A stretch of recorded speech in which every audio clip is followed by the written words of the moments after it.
Hi guys! Welcome back to my channel. So ngayon usapang K-Delex Jelix tayo. So ang bagong ka-love team ni Alexa Ilacad is si BGYO Jello at ang naging ex din ni Bianca De Vera. Yes, si BGYO Jello ay ex ito ni Bianca De Vera na hindi naman nila pinablik kasi nakikita lang silang spotted.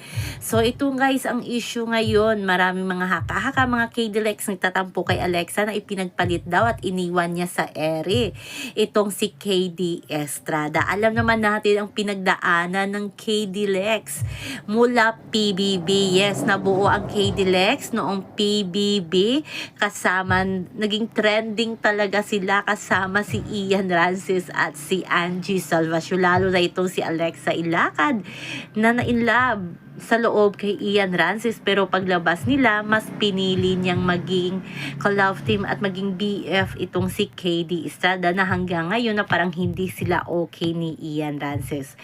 Pass is pass, throwback muna yan guys. Nag-recall lang tayo kung anong nangyari at paano nabuo itong K-Delex.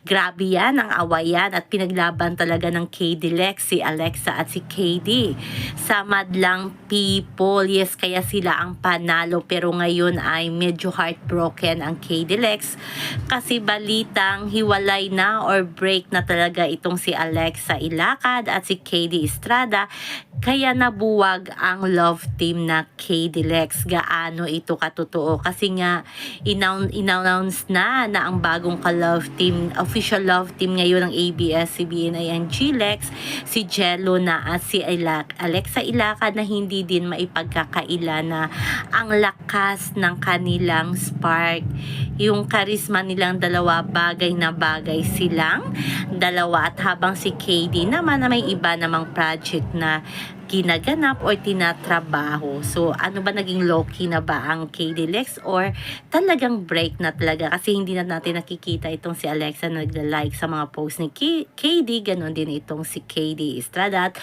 parang masayang-masaya ngayon si Alexa na kasama si BGYO Jello.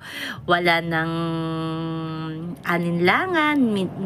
Nung una daw may ilangan pa sila, pero ngayon makikita talaga natin na parang bagay na bagay silang dalawa. So nag-note din itong si Alexa sa X at nagpasalamat sa K-Delex sa pagsuporta nila kay Alexa at kay KD Estrada. Pero meron naman talagang K-Delex na hindi pa rin ngayon matanggap ang paghihiwalay ni na KD at Alexa. So welcome ngayon sa love team ngayon, trending ang G-Lex.